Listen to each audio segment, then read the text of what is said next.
Hi friends, आज आम सकाल सकाल उठिकी मॉर्निंग वॉक के चलिलु। तापर मुकुल ये चा पीउछंती आ मु भी निमकी खाइली।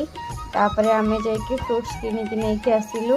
पुणी मुकुल ता पूर्व दिन फ्रुट्स आ वेजिटेबल्स मगे देते तो सेगुड़ाक सब आसी जाइए। पुणी धुआ धुई करके सब जिनस रखीदेली ताक सब मो फ्रिज रे सेट कर देकी रेडी होगी बाहरी गली ऑफिस जावाई। आ मुकुंद मो सहित जाऊँच बाइक मत छाड़देले बस स्टॉप रे। बस बस ऑफिस जाते ब्रेक टाइम रे ये आम लंच कलु।